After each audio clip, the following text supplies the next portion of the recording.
Donc il est marqué dans la paracha de Metzora, la chose suivante. Vedaber Hashem el Moshe le Morzot, Torah ta Metzora. Voici la loi du Metzora, le lépreux. Veyom Taorato, le jour de sa purification, Veuba la Kohen, et donc il arrivera chez le Kohen. Veyatsa Kohen el Michus la Machane, et sortira le Kohen en dehors du camp, puisque le Metzora, le lépreux qui a fait du Lachon Hara, la médisance, il a été excommunié des trois camps, et donc il se trouve à l'extérieur des camps. Vera Kohen Veine Nirpa Nega Tsarat. Il a vu que cette tâche était guérie. Minatsarwa du lépreux. Vetiva Kohen la kar mitaer shte tziporim. Et donc il va prendre pour le mitaer, la personne qui va être purifiée, deux oiseaux. Chayot Teorot, des animaux vivants purs. Ve'etz Erez, et du bois de Erez, Veshnitolat, et du bois et de la couleur écarlate. Ve'ezop, et du bois d'Ezop. Vetiva Kohen Veshachat Adatzibor Areachat de la Keli. Donc il va prendre un des oiseaux, le Kohen, et il va égorger cet oiseau sur de l'eau, dans un kéli, dans un ustensile. Et par contre l'animal vivant, Ikarota, elle est à etz, avec le bois de Erez, et Shnitolat, et d'écarlate, Ve'etezov, et de bois d'Ezop, Ve'tavalotam, il va les prendre tous les trois éléments, donc de bois et les oiseaux, il va les tremper, dans le sang de l'animal égorgé. Adam Khami qui était sur de l'eau. Veiza la mitaer. Et donc il va asperger le mitaer, la personne qu'on va devoir purifier, minatsara de sa lèpre, sheva permin cette fois, vitiaro, vichela retatsipor achayal penasade, et donc il va renvoyer l'oiseau qui reste dans les champs. Voilà ce que dit la Torah. Vous avez compris quelque chose ou pas? Hein? Bof. Hein? Il y a des oiseaux, il y a de l'eau. Des oiseaux, on a truc. Alors. Et des cuits. Des cuits, voilà, exactement. Ça vous parle la cuisine? Donc quand c'est bien cuit? Non? Alors c'est bien cuit, Baruch Hashem. Alors, ici, Rashi explique la chose suivante. Alors, c'est marqué comme ça. Alors les filles, Rashi explique comme ça. Pourquoi finalement celui qui fait du Lachon Hara, il doit utiliser des oiseaux pour se rendre pur? Rashi explique, les filles, chez un Negaim, parce que les tâches, Baïm al Lachon Hara. Parce que les tâches elles viennent du Lachon Hara, à cause de la médisance, du Lachon Hara, de la parole Ra, mauvaise. Al Lachon Hara. Ouais, chez où Maasé pitpouté dvarim. Parce que quelqu'un qui utilise sa parole pour dire des choses négligentes sur les autres, s'appelle pitpout dvarim, c'est du piaillement. Et c'est pour ça qu'on a besoin d'être purifié par des oiseaux. Chez même pas de pétim tamid, qui piaillent tout le temps, betsif soukol, en faisant des sifflements. Vous avez compris? Voilà. La Shonara, il fait des sifflements. Au lieu de mettre un contenu dans sa parole qui soit riche d'enseignement, qu'est-ce qu'il fait monsieur ou madame? Elle va raconter, ou il va raconter des choses sur les autres. Et voilà ce qu'elle fait l'autre, voilà ce qu'il fait l'autre, rien à faire. Et la Torah dit que ça s'appelle un pitpout dvarim, ça. Ça veut dire que ça s'appelle un piaillement. Oui, ça veut dire qu'on réduit la personne humaine à un petit oiseau. Donc, vous avez compris? Vous avez compris? Ça veut dire quoi, ça? Comparativement à un oiseau, c'est ça? Oui, qu'est-ce que ça veut dire? Est-ce qu'un être humain, c'est un oiseau? Non. D'accord. Mais en vérité, il est un oiseau aux yeux de la Torah. Dites oui. Hein? C'est incroyable, il est comme un oiseau. C'est dingue. Voilà. Est-ce que la personne a la honte d'être un petit oiseau? Non. Mais si. Ne dites pas ça à votre mari parce qu'il va se fâcher. On est des petits oiseaux ou pas? Est-ce qu'on est dans une cage? Non plus, d'accord. Donc c'est honteux d'être un oiseau. En vérité, la personne a dit, mais finalement, je suis un petit oiseau, quoi. C'est honteux. Parce que c'est quoi le Lachon Hara? Le Lachon Hara, vous voyez, ça a deux conséquences. Quelqu'un qui dit de la médisance, ça a deux conséquences. Un, il aura des tâches sur lui. Oui, qui vont devoir être vérifiées par le Kohen. Et si la tâche, elle est suffisamment grosse, alors on va décréter qu'il est Metzora. Et donc on va le mettre en dehors du Machané, du camp. D'accord? Sa conséquence seconde, c'est d'être isolé. En dehors des trois camps. Pourquoi? Et on passe par un isolement.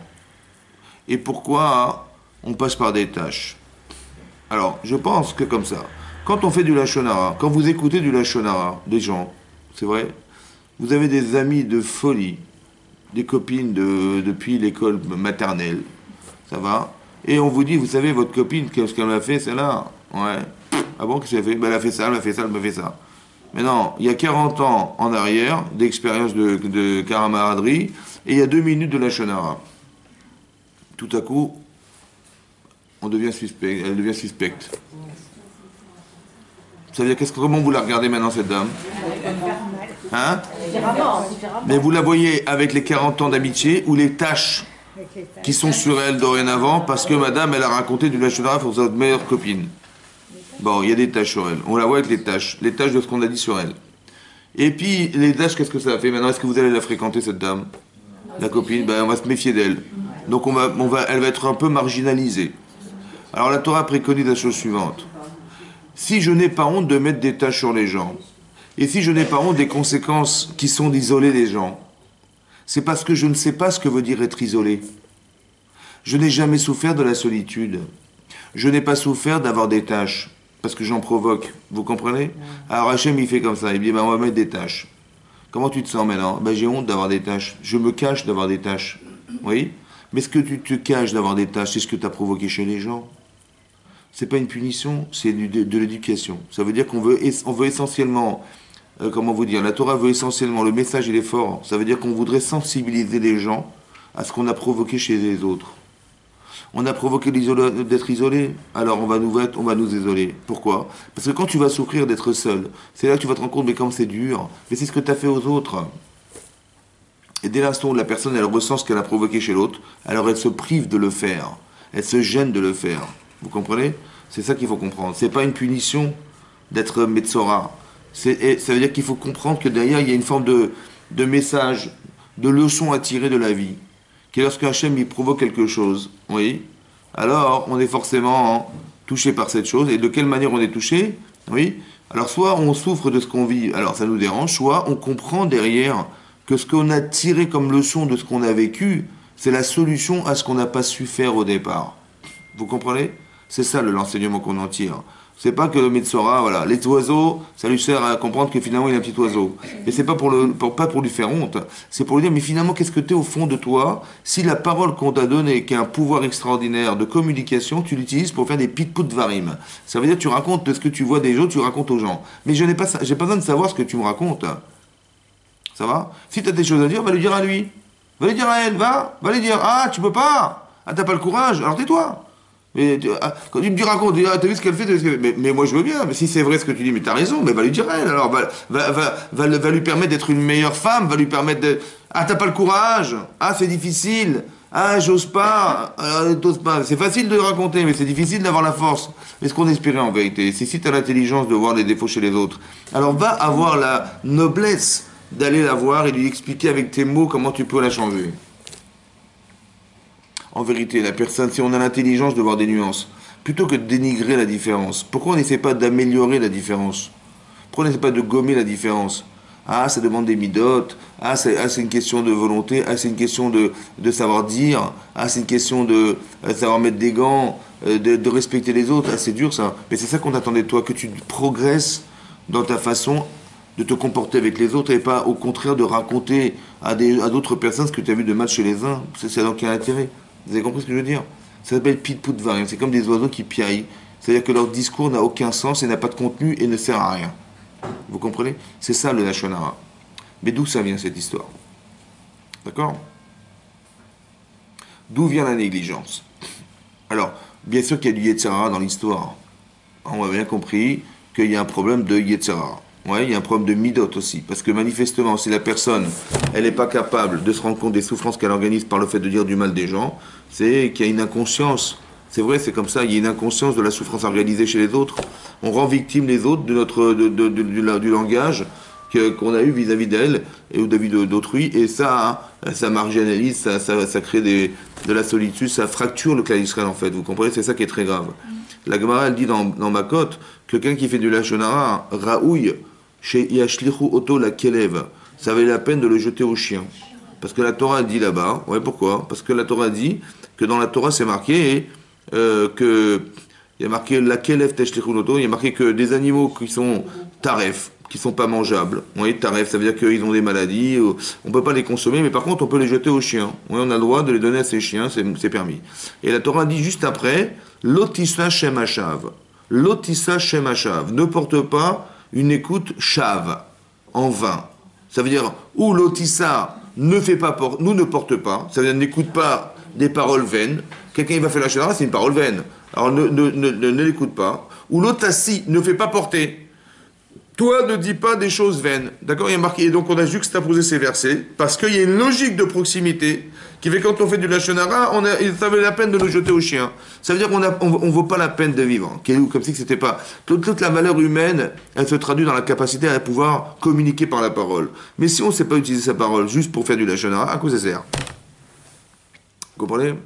Voilà. Donc c'est très grave. C'est-à-dire qu'on dévalorise la valeur qui nous représente, qui est d'être des êtres parlants, qui savent communiquer par la parole. Hachem, il crée par la parole. Vayomer Elohim, Vayor. Il a dit Hachem que soit la lumière. Il a dit, il a créé par la parole. On a une capacité de créer par la parole. On crée ce lien, on crée, comment on veut dire, on a une faculté à dire. C'est extraordinaire. On peut exprimer des pensées, on peut aider des gens par la parole. Et qu'est-ce que la personne fait avec sa force? Ils disent, vous avez compris? Voilà. Donc il y a un Yetzara derrière tout ça, et ça, il faut comprendre comment ça s'articule. Oui. Alors, le Yetzara, le Satan. Ouais. On a dit qu'en fait, il y a trois choses à comprendre. La Gemara dans Batra, elle dit que le Satan, le Yetzara, le Satan et le Malach Hamavet, c'est le même ange. C'est le même. Ça veut dire que le Satan, le Yetzara, c'est quoi Yetzara? Hein? Le mauvais penchant. Ouais. Le Satan, c'est pareil. Et le Malach Hamavet, c'est pareil.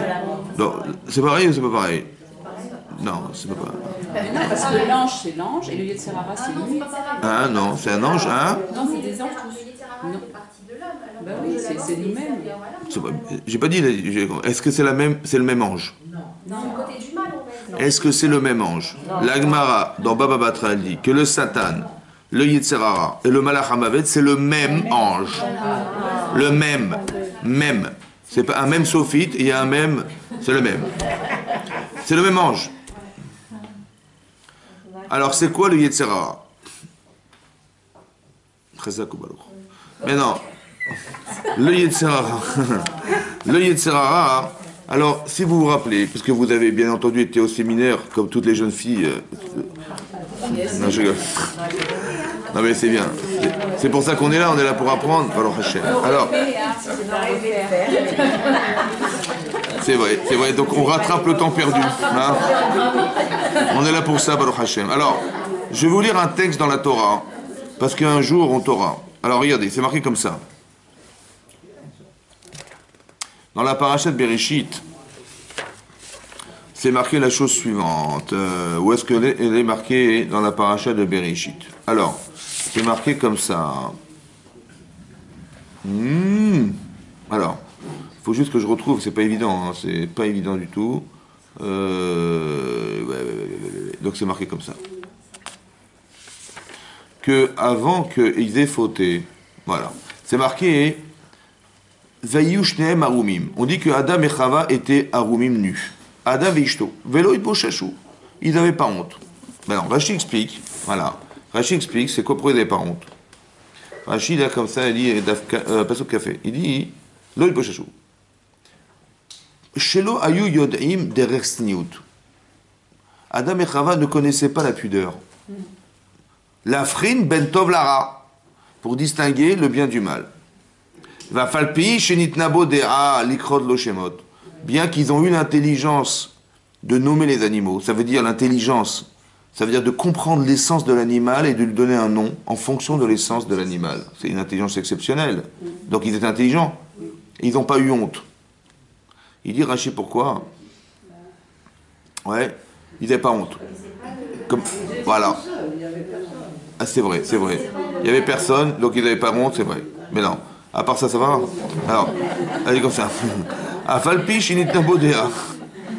Que quand on est tout seul, on peut se permettre. Alors, Afalpi shinitnabo dea likrot lo shemot.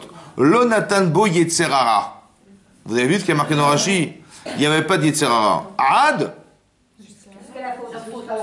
She'achlu min ha'etz. Le fruit de l'arbre.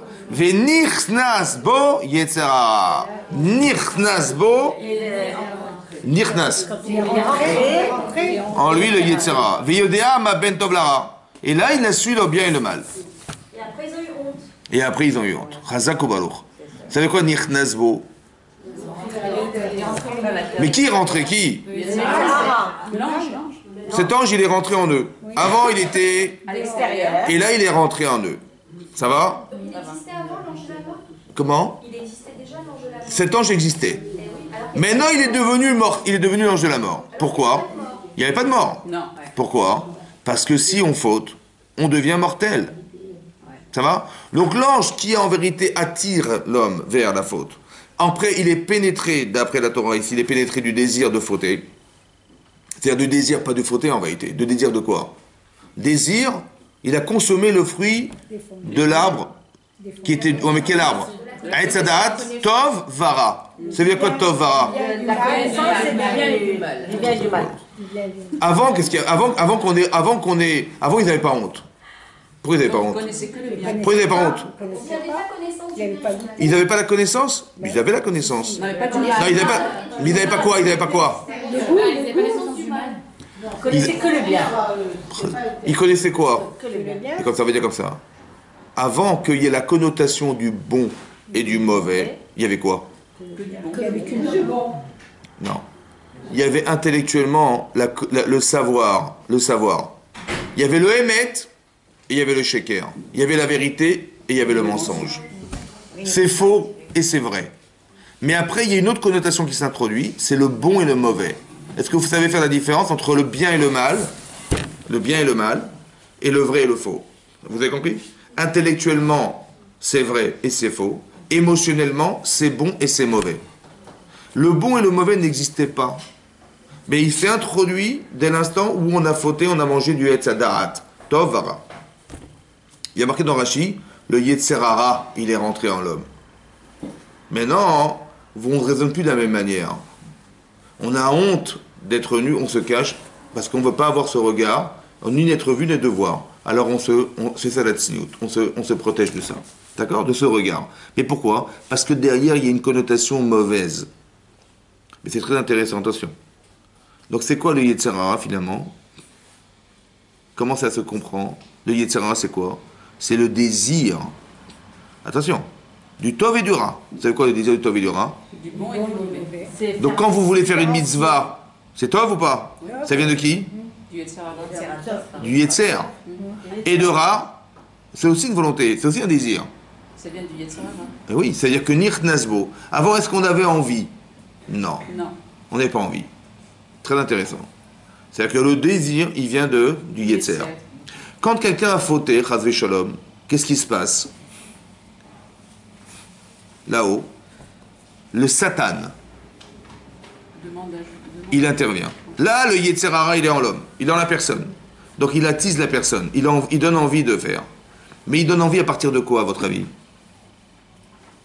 Est-ce qu'il invente des choses en nous? Non, mais il a des... Ou il exploite des choses en nous? Non, il a des... Il est déjà en nous, il J'ai habite compris. en nous déjà. Il habite en vous. Mais est-ce qu'il va inventer des désirs? Ou il va exploiter vos désirs? Il va les exploiter. Est-ce qu'il peut inventer des désirs? Non. Donc il peut pas. Mais il peut pas, il n'y a pas. Donc qu'est-ce qu'il veut faire? Est-ce que vous pouvez couper un désir? Couper le désir. Le faux désir, vous pouvez le couper ou pas? Est-ce que vous pouvez couper? Diminuer. Est-ce qu'on peut s'empêcher de faire une avéra? Mais comment on fait? Il y a deux façons de faire. Deux façons. Il y a deux façons d'empêcher l'Yetzer. Comment? Mais oui, mais bon, mais comment vous faites pour maîtriser? Il y a deux façons de faire. On l'écoute pas. Mais comment vous faites? Bonne. On réfléchit. Allez, on est tenté à faire une avéra. Il y a deux façons. Il y a deux façons. Soit parce que vous êtes bien, vous dites mais je vais quand même pas faire ça. Je vais pas me contredire et me trahir, ou je vais pas trahir Hachem ou la Torah. Et donc vous refoulez le mal en pensant que vous êtes une femme bien. Ouais. Il y a ce qu'on appelle des gens mauvais et des gens bons. Nous on fait partie des gens bons. Mais non. Non, des choses. Mais non. Il faut jamais faire à autrui Voilà, vous avez compris. Maintenant, c'est comme il y a des aéroports et des aérotrui. Il faut toujours séparer les deux, toujours. Voilà. Mais alors, ce que je veux dire par là, c'est que il y a toujours ces deux différences. Mais elle vient d'où la différence? Elle vient du désir que vous avez en vous. Après, comment ça se traduit chez nous? C'est une défaillance interne qui est exploitée par l'Yetzer et qui nous donne envie de l'utiliser. En vérité, quand je désire quelque chose, il faut bien comprendre ce que je vous dis à tous. Quand je dis je désire faire quelque chose, je désire, il faut comprendre que le désir, il n'est pas forcément le vôtre. Ah, oubliez le roi Shtut. Oubliez le roi Shtut. C'est encore un autre niveau. Je parle quand je désire faire quelque chose. D'où vient le désir? Ça n'existe pas le désir. Vous avez vu Rachid ce qu'il explique? Avant, il n'y a pas de désir. Il n'y a pas de désir. Il n'y a pas de désir. Il y a la connaissance du bien et du mal. Après, devient le désir. Maintenant, quand je désire quelque chose, d'où vient le désir? De mon cœur. De l'influence extérieure. Non. C'est le Yetzer. Et Marie, c'est dans le Kriyat Shema. Vous connaissez Kriyat Shema? L'Otaturu. Vous savez quoi l'Otaturu? Ne pas se détourner. Acharé. Les Vafrem. Acharé. Mais on s'est trompé, c'est pas possible. Normalement, je vois, et c'est parce que je vois que je désire. Normalement, c'est comme ça. Et là, c'est marqué l'inverse. Pourquoi c'est l'inverse? Je vais voir ce que je désire. Pourquoi je vais voir ce que je désire?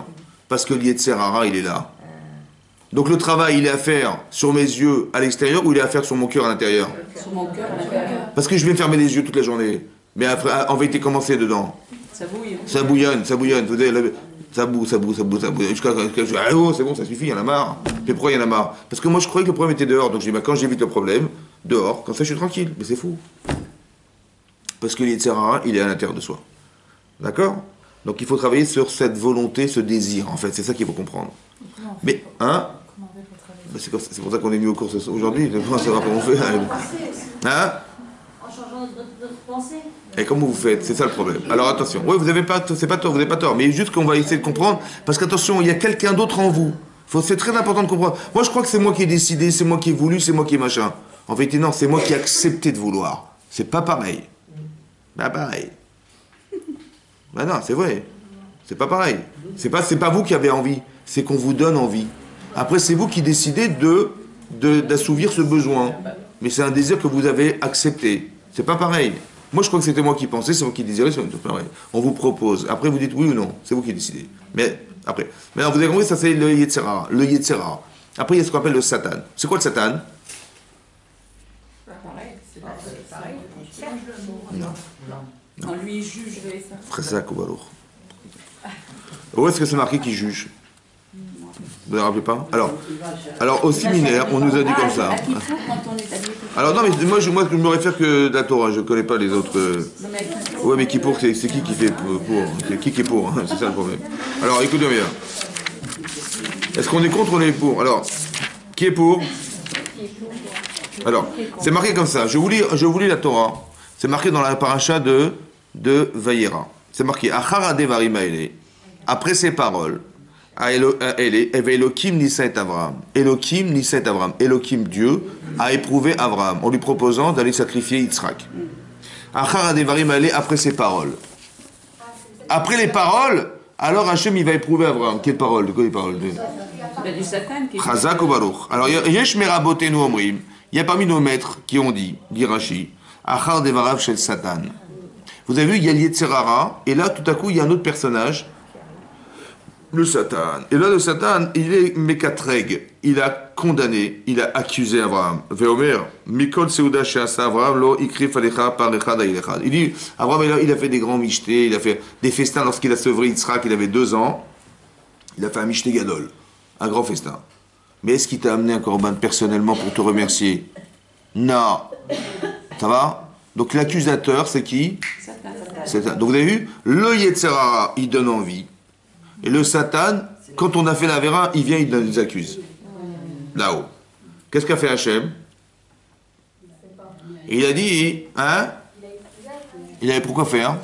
Pour montrer au Satan qu'il avait. Comment, pourquoi? Pour démontrer les arguments du Satan. C'est ça. Parce que Hachem, il n'est pas sûr d'avoir raison. C'est vrai. Bah, il n'est pas sûr. Donc il a dit, attends, ne bouge pas. Je vais te montrer que j'ai raison parce que je vais lui proposer de faire la Kedah et tu verras pour la Kedah Yitzhak. Parce que toi, tu croyais que quoi? Que son fils, il était plus important que toi. C'est ça, hein? C'est pour ça qu'il t'a oublié, n'est-ce pas? C'est ce que tu croyais. Tu verras que c'est pas vrai, c'est faux. Je vais lui demander de sacrifier, il va accepter. Donc tu veux bien que son fils, il n'est pas priorité sur moi. C'est ça qu'il a dit Hachem, oui ou non? Autrement dit, Hachem, il est obligé de prouver au Satan qu'il a raison, évidemment. C'est ça que ça veut dire. Au lieu de lui dire, écoute mon chéri, j'ai raison, tu peux rentrer chez toi, il dit non, je vais te prouver que j'ai raison. Il a besoin de prouver à Hachem qu'il a raison? Mais non, c'est bizarre parce que c'est quand même lui qui l'a créé. Il a besoin de prouver qu'il a raison? Non, mais c'est tout. Donc ça veut dire quoi alors? C'est quoi qui est marqué dans Rashi?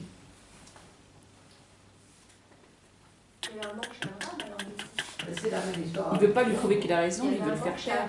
Mais pourquoi? S'il a raison, il a dit tu t'es trompé, c'est faux. Moi je connais le cœur d'Abraham, il n'a pas fait pour ça. C'était fini. Pourquoi j'ai donné des preuves à Abraham? C'est pas besoin. Mais pourquoi faire? Pourquoi faire? Puisque de toute façon, Hachem il est sûr et certain qu'il va réussir à la Kedat Israël. Hein? Par rapport à Abraham, pour l'élever. En quoi? C'est ça qu'il faut comprendre. En quoi ça l'élève? Puisque de toute façon, il y a une accusation contre lui. Attendez, vous avez compris ça? Est-ce que vous croyez que l'argumentation d'Hachem, elle est pour prouver à certains qu'il a raison? Franchement, non. Alors à quoi ça sert d'éprouver Abraham? Pour Abraham lui-même. C'est-à-dire? Pour qu'Abraham prouve qu'il aime Dieu avant tout. J'ai compris. Qu'il aime avant son fils. Très bien. Mais il le prouvait pourquoi? Mais Hachem il le sait que c'est comme ça. Non, c'est Satan. Pour Abraham. Très bien. Donc c'est quoi le Satan? C'est le Yetzirah. Pour que nous prouver à nous, pour que nous on prend l'exemple d'Abraham, voilà ce qui s'est passé. Non. Là, on n'est pas dans l'exemple. On n'est pas dans l'enseignement d'Abraham. On est dans la compréhension de l'intervention du Satan. Moi, ça, je veux comprendre. Est-ce que ça marche tout le temps comme ça? Non. Dites oui. Oui. Très bien. Vous avez raison. Non, c'est vrai. Vous avez eu raison de dire oui. Non, c'est vrai. Et je suis très content que vous êtes d'accord avec moi. Franchement. C'est ça, exactement ça. C'est-à-dire comme ça, écoutez bien, à chaque fois qu'on fait une avéra, il y a quelqu'un là-haut qui nous accuse. C'est comme ça. Et quand on fait une mitzvah, il y a quelqu'un qui dit Chazak ou Baruch. C'est comme ça. C'est le Satan. Le Satan ou le... Les deux alors. L'ange qui nous accuse, c'est le Satan. Et le Yetzirah Tov, il dit, bah, cette fille-là, elle est superbe. Ok, mais non. Mais quel intérêt d'éprouver Abraham alors? Puisque Hachem, il a dit, mais il va réussir, je vais l'éprouver. Alors j'ai pensé comme ça, écoutez-moi bien. Le Satan, c'est le Yetzirah. Ça veut dire que celui qui m'a poussé à faire la Vera, c'est lui qui va me condamner. Mais qu'est-ce qu'il a fait le Satan? Et qu'est-ce qu'il a fait le Yetzirah? Qu'est-ce qu'il a fait? Il n'a fait que révéler chez moi une carence, puisque j'ai accepté. Donc quand le Satan, il va m'accuser, qu'est-ce que c'est que le Satan qui m'accuse? C'est celui qui a révélé ma carence. Oui ou non? Donc si celui qui révèle ma carence, c'est celui qui m'accuse, donc qui c'est qui parle à Hachem?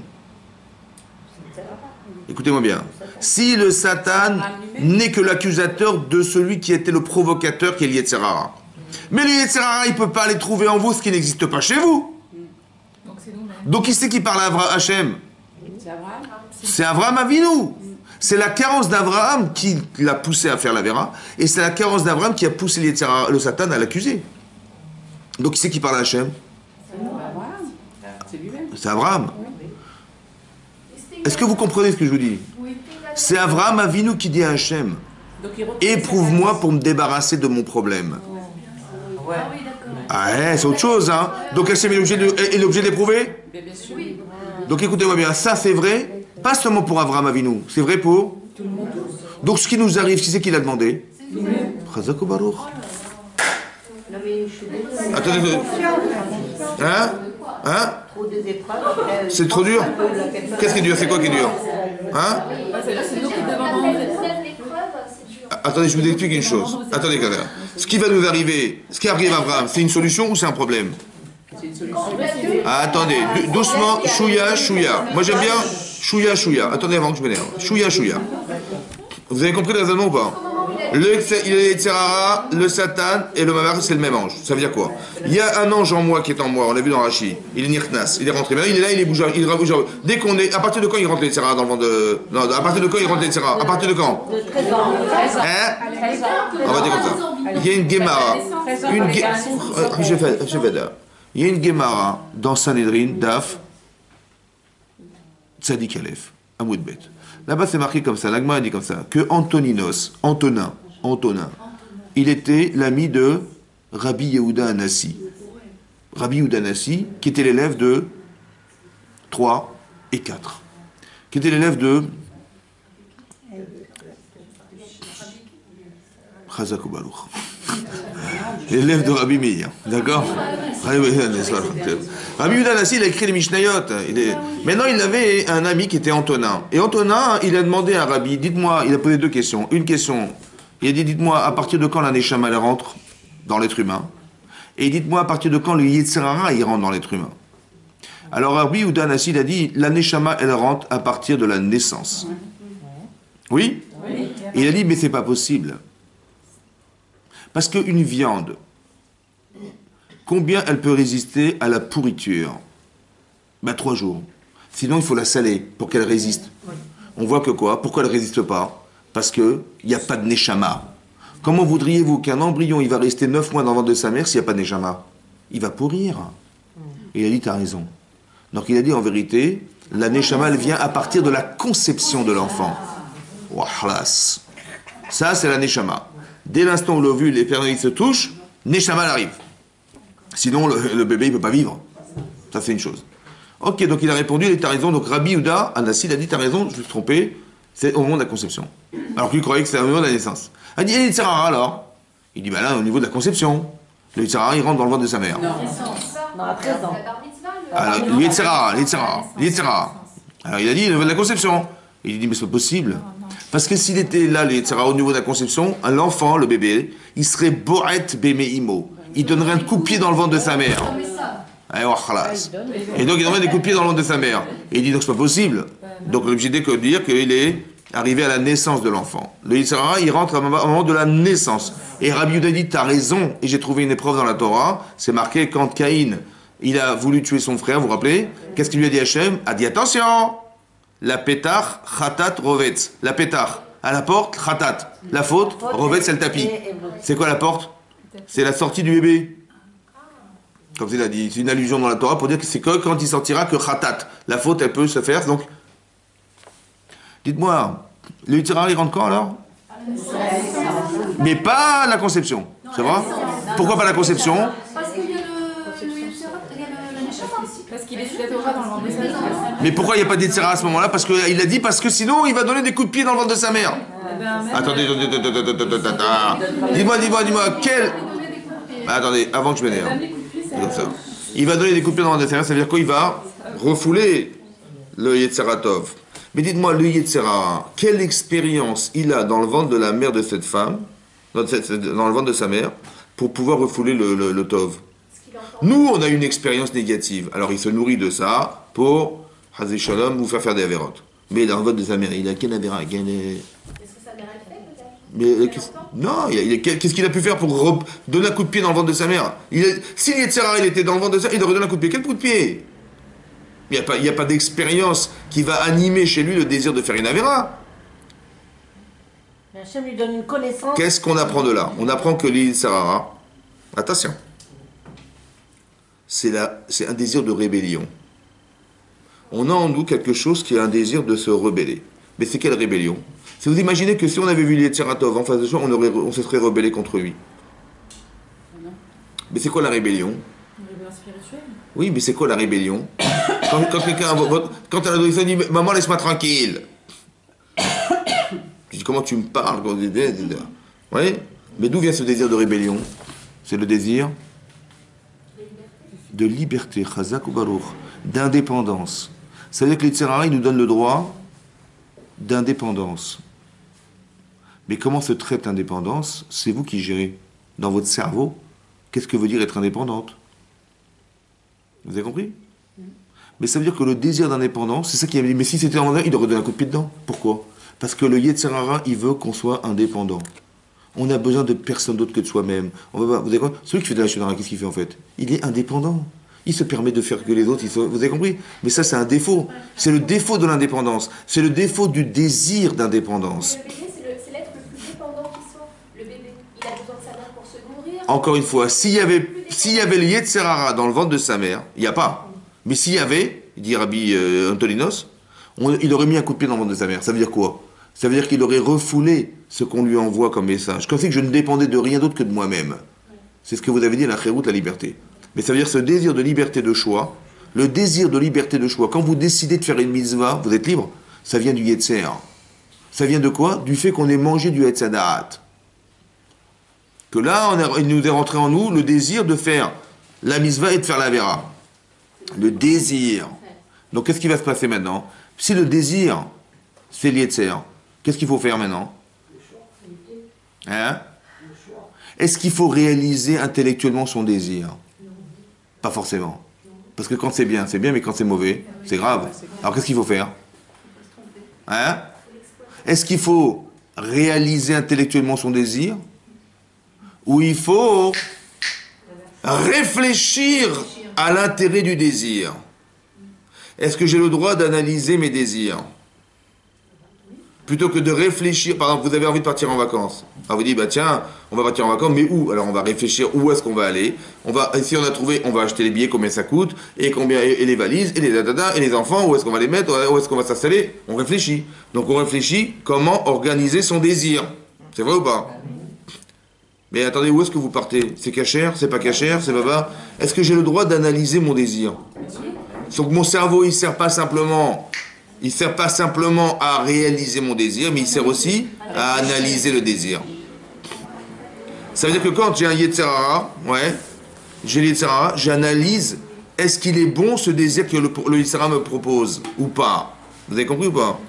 C'est autre chose ça. C'est-à-dire que vous avez la faculté intellectuelle à vous demander, mais est-ce que ce que je désire est juste? C'est comme ça que j'évite le Yetzer. Par exemple, quelqu'un qui a fait du Lachon Hara, t'aurait dit, bah écoute, tu vas sortir en dehors du camp. Comment il va se sentir? Isolé. Maintenant, il a la faculté d'être isolé. C'est un mal ou un bien? Bah, d'un côté, c'est un mal, il est tout seul. Mais d'un côté, c'est un bien. Pourquoi c'est un bien? Parce que maintenant, il peut exploiter la souffrance d'être seul pour se dire, non, c'est terminé, je ne veux plus être seul.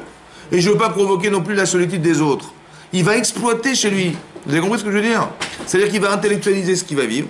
Et il va le ressentir, et ce ressenti-là, il va l'exploiter pour... En vérité, il avait été accusé par le Satan.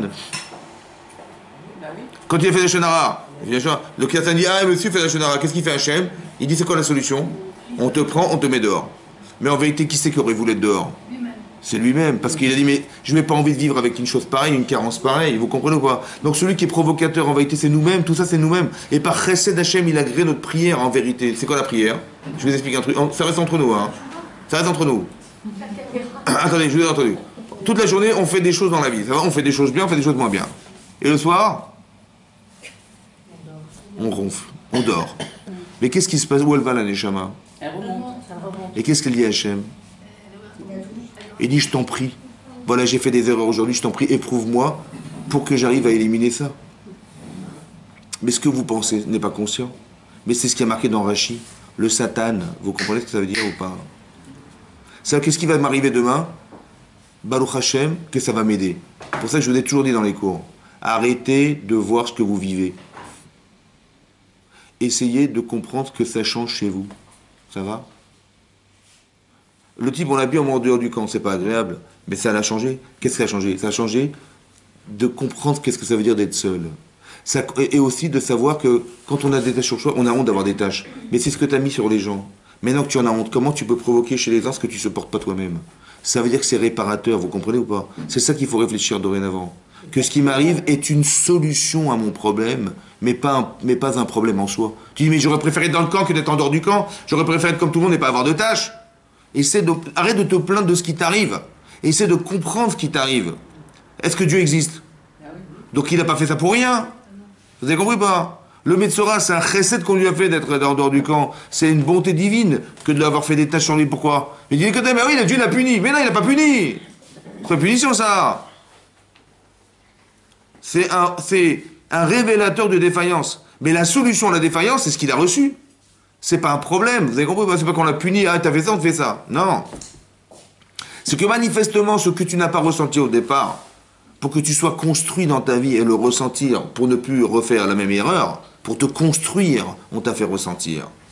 Pour te construire, on t'a mis des tâches. Pas pour te détruire, Chas v'Shalom. Vous comprenez ou pas? Parce que maintenant que tu en as eu, comment tu oses en mettre? Ah non, bah non, j'en ai souffert, je peux pas en mettre chez les gens. Honnêtement, c'est pas possible. Ou alors il est fou, vous avez compris? Mais quand on est cohérent et cohérente, Alors on se dit, bah, ce que j'ai vécu, c'est une leçon. Pas de dire, ah, tu vois, et tu te rappelles, tu as eu des tâches, non mais arrête de me rappeler de ce que j'ai eu. Ça va, tu n'as pas besoin de me rappeler ce que j'ai vu et ce que j'ai eu. Comme si c'était un cauchemar. Comme si que Dieu, ce qu'il avait fait, c'était cauchemardesque. Non, c'est fini, cauchemar. On arrête de penser ça, on arrête de penser comme ça. On réfléchit, quelle leçon j'ai à tirer de ce que j'ai vécu. J'ai compris que ça m'a aidé à me sensibiliser. Et c'est ça qui va me permettre demain, quand il s'arrive, il va dire, alors un petit peu la shonara, tu diras, je peux pas, attends, j'en ai souffert. De rendre seuls les gens ce que j'ai souffert moi-même, je peux pas. Provoquer aux autres ce que moi-même j'ai vécu, j'arriverai pas. Ça nous a construit, ça. Ça veut dire qu'on est construit par des émotions. Vous comprenez? Que maintenant que l'émotion existe, elle peut refouler une émotion. J'ai envie de dire du mal. Mais non, j'ai pas envie parce que j'en ai souffert. Vous avez compris? Il n'y a qu'une émotion qui refoule une émotion. C'est comme ça qu'on refoule le Yetzer. Vous comprenez? C'est parce que, donc le processus c'est quoi? C'est qu'il y a une tentation qui existe sans l'homme, mais en vérité cette carence elle était déjà présente. Juste que le Yetzer Hara il l'a exploitée pour la mettre en exergue. Et maintenant qu'elle est présente, je le sais. Alors maintenant que je le sais, je travaille dessus. Voilà. Mais comment je travaille? En vérité, c'est Hachem qui va nous envoyer les choses. Et la solution, elle est... Soit je l'ai compris, j'ai étudié la Torah, je dis, oh là là, j'ai fait une bêtise, je fais tchouva. Et je me corrige tout seul. Et je demande pardon à Hachem, et Hachem, il efface ce problème. Soit je suis obligé de le vivre pour faire que... Vous comprenez ou pas? C'est comme ça. Mais jamais on perd. Jamais vous perdez quelque chose. Jamais, jamais. Vous êtes toujours gagnante. Toujours. Vous avez compris? Pas dire, oui. Comment est-ce qu'elle vient cette carence en fait? Comment elle vient la carence? Bah, soit parce que c'est la nature, on est de nature, soit parce qu'on l'a provoqué par nos erreurs. Il y a deux façons. Soit vous êtes les héritières de ce que X personne avant vous a fait, et donc vous avez hérité de ça, et donc vous, votre travail à vous, c'est de gommer ce problème. Soit ça vient de vous, c'est vos erreurs personnelles. Vous n'avez rien du tout, mais vous avez fait un choix. Ça va? Ok? Et vous avez fait ce choix. Vous avez vu dehors, maintenant, ça vous a tenté, vous avez fait la vera. Et donc ça rentre en nous et maintenant il faut s'en débarrasser.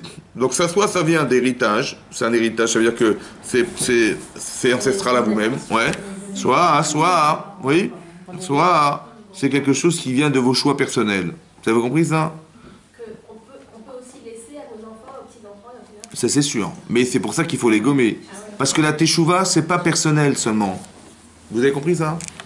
C'est pas seulement un problème personnel. Tu dis, bah là j'ai un problème, laissez-moi tranquille, je fais teshuva tout seul. Non, il faut savoir que quand vous faites teshuva, vous permettez à vos enfants de ne pas avoir ces problèmes non plus. C'est très important, donc ça va au-delà de vous-même. Très important de comprendre que quand on remet en cause la personne, c'est pas nous seulement, c'est tout ce qu'on va engendrer. Et même si vos enfants sont déjà nés, parce que le discours c'est plus le même, le message n'est pas le même, vous allez aider vos enfants à se débarrasser de ce que vous avez créé chez eux. C'est jamais trop tard. Jamais trop tard, jamais.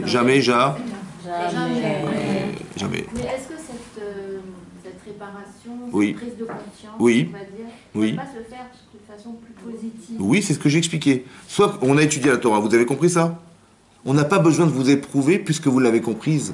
Donc vous pouvez le faire vous-même, ce travail. Oui, d'accord, mais c'est pas négatif de devoir s'isoler, c'est quand même une connotation... C'est dans le cas extrême où on n'a pas compris. Hachem, il fait ça. On ne pourrait pas, par exemple, avoir un peu plus de recul, parce que c'est ça la prise de conscience, avoir du recul par rapport à la chose et considérer que c'est pas bon. Mais vous avez raison. Par exemple, quelqu'un d'autre agir comme ça, Voilà. dire, ah bah oui, moi j'ai fait ça, donc je vais arrêter parce que vraiment... Chazak c'est ou moche. baloch, chazak ou baloch, On chazak ou pourrait baloch. faire ça, par exemple. Chazak ou baloch. Chazak ou baloch. Alors je vous explique une chose. Il y a des gens qui sont éduqués, mais ils font des erreurs. Alors vous les regardez, vous leur faites un clin d'œil. Vous dites, tu as vu ce que tu as fait? Excuse-moi, j'arrête. C'est-à-dire qu'ils sont déjà censés, ils sont déjà un peu construits. Seulement, ils font des dérapages. Des gens comme ça, vous leur montrez une image, vous leur montrez des informations, et ils vont voir aux informations des informations qui vont leur apprendre des choses. Ou ils vont à l'école, ou ils vont lire des livres d'histoire, ça va suffire. Il y a des gens, c'est plus profond chez eux. Quand Hachem expérimente la personne, soit c'est profondément ancré, soit c'est profondément, même si c'est léger, mais c'est très profondément... Par exemple, l'histoire d'Abraham Avinu, c'est un problème qui a 35 ans déjà. Vous comprenez? Parce que le jour où il va sacrifier son fils, Yitzhak, il a quel âge? 37. Et il avait quel âge quand c'est arrivé? 2 ans. Il a 35 ans ce problème. Ça veut dire que le problème psychologique n'a pas solutionné Abraham, et Hachem, il va lui faire éprouver après 35 ans Pourquoi? Parce qu'il faut qu'il puisse au moins être éprouvé, et que lui-même soit demandeur, pour qu'on puisse le proposer à Abraham Avinu. Ça va? Mais ça veut dire que quoi? Parce que des fois, c'est profond. C'est-à-dire le plus grand psychologue du monde, C'est Hachem. Vous avez compris? Parce que de toute façon, mes parents, elles vont, ou soit je les comprends toutes seules et je travaille dessus, soit on me les propose et donc c'est avec le vécu que je vais l'enlever. Ça va? Mais c'est tout le temps comme ça. C'est pour ça qu'il faut bien comprendre que dans ma vie, ce qui m'arrive, ça a été réfléchi. Il y a un créateur derrière tout ça. Que dans l'intérêt de nous permettre d'accéder au Lamaba sans aucune carence. C'est ça l'objectif. Ça veut dire que, par exemple, quand vous voyez Yaakov Avinu, oui, il a dû vivre quelque chose qui est très grave, qui est de voir son fils partir en exil. Alors qu'en vérité, il pensait qu'il était carrément mort. Pendant combien d'années? 22 ans. Pourquoi 22 ans? Parce qu'il n'a pas fait Kibboud Avem. Il n'a pas honoré son père et sa mère le temps qu'il était chez Lavan et sur le chemin. Il est resté 20 ans chez Lavan et 2 ans sur le chemin jusqu'à ce qu'il retrouve ses parents. Ça va? Ça a pris 22 ans. Et bien 22 ans, son fils, il va quitter la maison. Parce qu'il n'a pas fait Kibboud Avem. Parce qu'il n'a pas honoré son père et sa mère. Mais non. Pourquoi il n'a pas pu faire Kibboud Avem? Pourquoi il n'a pas pu faire Kibboud Avem? Pendant 22 ans, il était chez Lavan. Lavan. C'était pour épouser Rachel? Non, parce que Esav, il voulait le tuer. Vous vous rappelez ou pas? Donc sa mère, elle a dit, oh là là, elle a dit, ton fils, ton frère veut te tuer, va vite chez ton oncle Lavan et il va te protéger. Donc il est parti, il a écouté sa mère ou pas? Et son père était d'accord? Non, il était beaucoup. Son père était d'accord? Il lui a même dit, tu vas trouver ta femme là-bas. Il était d'accord ou pas? Il était d'accord? Donc il a fait Kibboud Avem? Oui. Très bien. Maintenant, est-ce que, je vous pose une question, est-ce qu'on est obligé de se mettre en danger de mort pour faire Kibboud Avem, sachant que s'il retournait chez ses parents à la période où il était chez Lavan, il aurait fait Kibboud Avem, il aurait pris le risque de mourir. Est-ce qu'on doit faire la mitzvah au détriment de sa propre vie? Non. Donc est-ce qu'il a bien fait de rester chez Lavan? Est-ce qu'il a bien fait? Est-ce qu'il avait le devoir de se mettre en danger pour faire cette mitzvah? Donc il a bien fait. Donc elle est où la faute? Donc il n'y a pas de faute. Il y a faute ou pas? Un, il a fait Kibboud Avem en respectant ses parents, et deux, il pouvait pas. Donc qu'est-ce qu'on lui reproche? C'est le sentiment qu'il a eu C'est lui-même qui ce s'est délai-là. Pourquoi ça a duré 22 Il ans? sentait mal avec ça. Le temps qu'il a eu pour attendre Rachel lui a paru court, et après vous avez dit que... Kazakh. Alors, cette question-là, c'est la question que pose le Maharal de Prague. Le Maharal de Prague. Et il amène une preuve comme ça. Bizarrement dans la Torah, parce que tout est dans la Torah. Il faut bien comprendre que tout est dans la Torah. C'est marqué que quand Yosef est parti, on lui a annoncé qu'il était mort. Il a pleuré son fils, Yamim Rabim. Ça veut dire quoi Yamim Rabim en français? Yamim Rabim, de nombreux jours. Mais Rachid dit non, Shanim Rabot, de nombreuses années, puisque ça a duré 21 ans. Pourquoi? Pour dire des années, on a dit des jours. C'est bizarre dans la Torah. Il a pleuré son fils Yamim Rabim, de nombreux jours. Mais non, de nombreuses années. C'est mal formulé. Bizarre. Quand c'est bizarre, il y a toujours quelque chose à en tirer. Alors il explique comme ça. Il a pleuré son fils Yamim Rabim, de nombreux jours. Quand Yaakov, il a voulu épouser Rachel, il a dit à son beau-père Lavan, je vais travailler pour ta fille 7 ans. C'est marqué, effectivement, Ve'ya'avod Yaakov, il a travaillé Yaakov, Sheva Shanim, Ve'ayu benav, elles étaient ces années à ses yeux, que Yamim Achadim. Yamim Achadim, ça veut dire quoi Yamim? Achadim. Comme des unités de jour. C'est passé comme si c'est passé une semaine. Be'avatota par amour pour elle. Maintenant écoutez-moi bien. C'est passé vite ou pas? Bon. En vérité, il ne pouvait pas faire Kibboud Avem. Parce qu'il était en danger de mort. Mais est-ce que ça le tracasse? Non. Si quelqu'un il dit voilà, j'aurais tellement aimé faire Kibboud Avem tous les jours, mais je peux pas parce que mon frère veut me tuer. Ça l'aurait tracassé? Oui. Évidemment. Et est-ce que ça aurait été long ou ça aurait été court? Ça aurait été long. Or, c'était passé rapidement donc. Donc il n'était pas tracassé. Et donc? Donc il ne l'a pas fait. Et donc? Est-ce que son père était dans son cœur? Est-ce que sa mère était dans son cœur? Manifestement pas suffisamment, parce que si ils étaient là, il aurait dit ah je peux pas voir mon père, je peux pas voir ma mère, et donc je peux pas faire cette mitzvah, je peux pas faire cette mitzvah, et donc ça aurait dû être long. C'est passé vite donc. Ça veut dire que ça n'a pas. Mais pourquoi ça n'a pas préoccupé? Parce que manifestement son père et sa mère n'avaient pas assez de place dans son cœur. C'est que ça le kavod. Alors écoutez-moi bien. Alors Hachem il dit écoute mon chéri, tu n'as pas construit tes parents, tu vas le construire avec ton fils. Quand tu vas ressentir le manque de respect que ton fils ne peut pas te donner, tu vas sentir une carence ou pas? Ça va reconstruire ton kibbutz d'Avem. Baruch Hashem, on a compris. Vous avez compris ou pas? Mais non, on parle des Havot, hein, je vous rassure. Hein. C'est-à-dire, nous... Non, mais je vous rassure, parce que vous allez commencer à faire des cauchemars. Non. Mais pour vous expliquer que dans la Torah, on est dans l'état de l'origine. Ça veut dire que l'état brut de ce qu'on va construire, c'est les Havot. Nous, Baruch Hashem, on est les héritiers des Havot. Donc on a hérité des Midot. Mais tout le travail, il a été fait sur eux. Ne vous inquiétez pas, ça va? Mais non, mais vous avez compris ce qui se passe ou pas? Vous avez compris que c'était pas une souffrance qui n'avait pas de sens? C'est pour reconstruire ce qu'il a manqué d'être. 22 ans. Mais ça veut dire que... C'est pas... Ah, tu n'as pas fait la mitzvah, alors on va te taper sur les doigts, ton fils il va partir pendant 22 ans. C'est pas ça, attention, c'est fini tout ça. Il ne faut plus croire ce genre de bêtises. Ça n'existe plus. Ça va? Il faut comprendre que ce qu'on subit n'est que réparateur de ce qu'on a manqué d'être. Rappelez-vous toujours de ça. Ce que vous subissez, réparateur de ce qu'on a manqué d'être. Pas que j'ai fait une bêtise, Dieu m'a puni. Voilà, maintenant j'ai reçu des coups, et j'ai reçu, ça m'a fait mal, mais bon, c'est bon, j'ai payé. Ça n'existe pas ça dans la Torah. Ça n'existe pas. C'est ce qu'on apprenait au Talmud Torah avec les enfants quand on était petits au Talmud Torah à 10 ans. Mais ça n'existe pas dans la Torah, ça. Si on subit l'épreuve, sans savoir ce qu'on a manqué d'être, sans réaliser finalement et prendre conscience de... La réalisation, c'est ce que vous ressentez. C'est pas ce que vous savez. C'est ce que vous ressentez. C'est ça le but. Vous ressentez quelque chose? C'est ça qu'Hachem il voulait. Par exemple, celui qui a fait de la Shonara, qu'est-ce qu'il ressent? Il ressent la solitude. Cette solitude existante lui permet de l'utiliser, l'exploiter pour dire c'est fini, j'arrête de rendre solitaire. Le lien, on ne peut pas faire. C'est vous qui choisissez encore une fois. Hachem il vous donne les moyens. Après c'est vous qui choisissez de faire ou pas le lien. Le Tzara il va dire ah tu vois Dieu t'a puni. Le Tzara toi il dit tu as ressenti quelque chose, ouais. Exploite ce sentiment pour faire du bien avec. Vous avez compris ou pas? Par exemple, il y a des gens qui ont souffert dans leur vie, ouais, mais ils sont dans la compréhension de la souffrance des autres. Et toute leur vie, ils vont soulager les autres.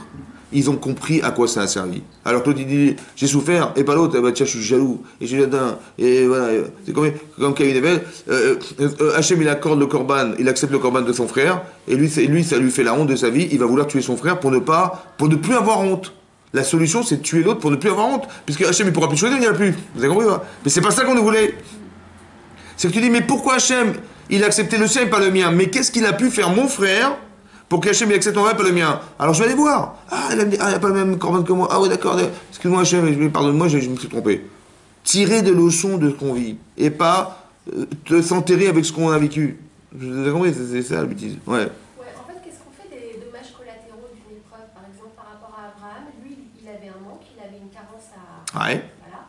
Et donc, il a eu l'épreuve de la Kénétra. Mais en même temps, les dommages collatéraux, c'est Sarah qui est une malade, c'est Yitzhak qui se retrouve à changer d'état parce qu'il est passé par une épreuve lui aussi. Donc, c'est par le manque de Abraham qu'on a eu en fait tout un réseau autour satellite d'épreuves pour les autres aussi. Très bien, oui. Mais c'était nécessaire ou pas? Dites oui. Mais sa femme, elle en est morte. Vous avez raison. Mais oui, il y a des choses. Mais oui, c'est vrai. Par exemple. Un exemple, vous allez comprendre. Est-ce qu'il y avait aussi Mais évidemment. une carence chez les autres Évidemment. Ça construit tout le monde. Par exemple, regardez. Abraham, un exemple, après je finis. Non, mais ça résonne à chaque fois. Chazak ou Baruch. Je vous donne un exemple, vous allez comprendre, c'est ça que ça veut dire. Et ça va répondre à votre question. Yitzhak, il voulait absolument bénir Esav. Mais ce qu'il ne savait pas, Yitzhak, c'est que Esav, il avait vendu son droit d'aînesse à son frère Yaakov. Maintenant, Hachem, il voulait absolument que la bracha revienne à celui qui avait accepté le rôle d'Esav. Le vrai rôle d'Esav. C'était Yaakov Avinu. Donc qu'est-ce qu'il allait faire Hachem? Alors que la bracha dépendait d'Yitzhak. Et qu'Yitzhak était têtu à l'idée que c'était que Esav qui pouvait la recevoir et pas son frère. Qu'est-ce qu'il va faire Hachem? Il a rendu aveugle Yitzhak. Qu'est-ce qu'il fasse? Maintenant, qu'est-ce qu'il faisait Esav? Il trompait son père. Il dit, papa, dis-moi, papa, j'ai une grande question à te poser. Est-ce qu'on prélève le maaser sur du sel? Il dit, waouh, quelle question. Oh non, mais c'est vraiment, t'as Y Shamaïm. D'un côté, il lui dit à son père, donc il a un masque de tzaddik, et à côté, il va tuer Nimrod pour le dépouiller. Donc, c'est-à-dire quoi? Il joue les deux rôles. Il joue le rôle du soi-disant tzaddik, il se déguise. Alors, Hachem, il dit comme ça. Tu as voulu tromper qui? Entre nous. Tu voulais me tromper, moi? Bon. Eh ben, tu vas te faire tromper par quelqu'un. Ça va? C'est ton frère qui va te tromper. Maintenant, ton frère, il va tromper ton père parce qu'il a récupéré la bracha que ton père ne pensait pas qu'il te revienne. Et ton père va être trompé par ton propre enfant pour comprendre que qu'il s'est trompé. Et Jacob, qu'est-ce qu'il a fait? Attendez, hein? Jacob, il a fait quoi dans l'histoire? Il a trompé son père parce qu'il a récupéré ce que lui-même ne pensait pas accepter. Ça veut dire comme ça. Quand quelqu'un se déguise, il fait du cinéma. Mais lui, il est qui, lui? Il est Yaakov. Mais il se déguise dans Esav. C'est quoi le déguisement? C'est de jouer un rôle. C'est-à-dire qu'il a eu du mal à accepter de jouer le rôle de son frère. Vous avez compris ça? Mais il faut qu'il reçoive cette bracha. Il faut qu'il devienne cet homme. Il faut qu'il devienne Israël. Mais Israël, c'est quoi? C'est la résultante de deux êtres. C'est la résultante de Esav et de Yaakov. Mais le vrai Esav. Ça veut dire que Jacob, il avait Cette carence de ne pas accepter. Pourquoi? Peut-être qu'il avait peur. Il avait peur de ce que représentait Esav. Il avait peur de il avait peur d'être riche. Parce qu'il est marqué comme ça. Et quand il a lutté contre l'ange, vous vous rappelez? Marqué, Vaïvater Yaakov Levado. Vaïvater, il s'est retrouvé Yaakov seul, il a lutté contre un homme. Vaïvater, avec Ishimo. Il a lutté avec un homme. Alors, jusqu'au matin, avec un homme. Rami dit, non, et c'était pas un homme, c'était un ange. Pourquoi pour dire un ange, on a dit un homme? Et pourquoi cet homme, il n'a pas de nom? Pourquoi il n'a pas de nom? Il est marqué, il a lutté contre un homme. Mais c'est qui cet homme? Il n'y a pas de nom dans la Torah. Alors on dit comme ça. Pourquoi il n'a pas de nom? Pourquoi il n'a pas de nom? Parce qu'en vérité, c'était Esav. C'était l'ange d'Esav. Mais l'ange d'Esav, c'est qui l'ange d'Esav? C'est le vrai ou le faux? En vérité, c'est celui qui l'a traduit en faux. Mais comme il a peur, Yaakov, de cet ange qui est Esav, alors il n'a pas de nom, cet ange. Vous comprenez ou pas? Mais pourquoi il n'a pas de nom? Parce que comme ça, dans la parasha de Toldot, c'est marqué que miraculeusement, quand Yaakov, il a décidé de partir de chez Lavan, il a été Vaïfrotz. Il s'est fructifié énormément. Mais dans le texte, c'est marqué Vaïfrotz, Aïsh, Meod. Il s'est fructifié cet homme énormément. En parlant de Yaakov, il est marqué cet homme. Pourquoi cet homme? Peut-être. Parce qu'il ne se reconnaît pas dans ça. J'ai peur d'être trop riche et de faire que ma Torah elle soit complètement déformée à cause de ma richesse. Je ne veux pas être Esav. Cet homme, je n'en veux pas. Cet homme, Hachem dit, tu n'en veux pas, tu meurs avec. Parce que cet homme, c'est Esav. Et Esav, il va t'agresser. Vous avez compris pas? Il faut que tu mettes un nom dans cet homme. Et quand il va lutter, en fait, il va donner une définition. Il va accepter d'être Esav. Vous comprenez ou pas? Et là, il va dire, tu as gagné et tu vas devenir Israël. Ça veut dire que l'Israël, c'est quoi? C'est la lutte contre Lavan et Esav, qui lui ont permis de devenir Israël, et aussi contre Hachem et Yitzhak. Vous avez compris pas? Donc c'est-à-dire qu'en acceptant d'être les deux, il devient Israël. Nous, on est quoi? On est les deux. On est des enfants d'Israël. De combien d'enfants? Qu'on a un problème dans la masée et on a un problème de spiritualité. Toujours, on aura toujours les deux. Donc la lutte, c'est là la lutte de la conséquence des deux êtres. Vous avez compris? Donc Hachem, quand il a fait ça, il a solutionné Esav, il a solutionné Yaakov, il a solutionné Yitzhak. Les deux, les trois. Pareil. Qu'en vérité, je veux dire un truc. En vérité, est-ce qu'il y a un lien de cause à conséquence entre la mort de Sarah et le sacrifice de Yitzhak? A priori, oui. Mais oui, non. Donc, normalement, qu'est-ce qu'il aurait dû penser Avraham Avinu? Il aurait dit, mais qu'est-ce que j'étais fou? Parce que si je n'avais pas fait la Kedah, ma femme, elle serait vivante. Il aurait dû regretter ou pas? Il a regretté ou pas? Non. Marqué Veliv Kota. Il a pleuré sa femme dans la Torah, Parashat Raï Sarah. Mais là-bas, dans le Sefer Torah, si vous regardez bien, il y a un petit caf. La caisse d'allocation familiale. Non, il y a un petit caf. Ouais. Maintenant, il y a un petit caf. Pourquoi il y a un petit caf? Parce qu'il dit qu'il a pleuré. Bien sûr qu'il a pleuré ça. Mais il n'a pas regretté. Pourquoi? Alors écoutez la logique. En vérité... Parce qu'il était content d'avoir corrigé sa carence. Écoutez bien. Il dit comme ça. En vérité, elle devait mourir. Le Yetzer Hara m'a fait croire qu'elle est morte à cause de la Kedat Yitzhak. Mais non. C'est ce qu'on voudrait me faire croire. Pour me faire regretter. Mais j'ai bien compris que ça n'a pas de conséquences. C'est en vérité, l'élément déclencheur de sa mort, c'est la Kedat Yitzhak. Mais elle n'est pas morte à cause du fait que j'ai fait la Kedah. Attendez. Vous avez compris ou pas? Mais écoutez bien. Qu'est-ce qu'elle a gagné, Sarah? Parce qu'elle est morte. C'est ça votre question, oui ou non? Son fils se marie avec lui. Ah, qu'est-ce qu'elle a gagné, elle? Elle est morte. Alors j'ai expliqué comme ça. Je me rappelle que dans le ventre de ma mère, on m'a dit un jour comme ça. Son corps n'a pas supporté la séparation de son enfant. Son corps n'a pas supporté la séparation de son enfant. Ça veut dire que qu'est-ce qu'elle a ancré en elle? Que l'amour qu'elle avait de son enfant était plus fort que son propre amour personnel. L'amour de la femme juive pour ses enfants, il vient de là. Que les dorés dorotes, elle porte en elle l'amour de son enfant. Elle est mortelle. Nous, on descend de Sarah. Vous descendez de Sarah. Ben, vous portez en vous ce qu'elle a réussi à atteindre, la mère juive. C'est que l'amour indélébile qu'elle avait pour ses enfants. C'est ça. C'est ça qu'elle a gagné. Vous avez vu, c'est ça qu'elle a gagné. Avec plaisir, applaudissements.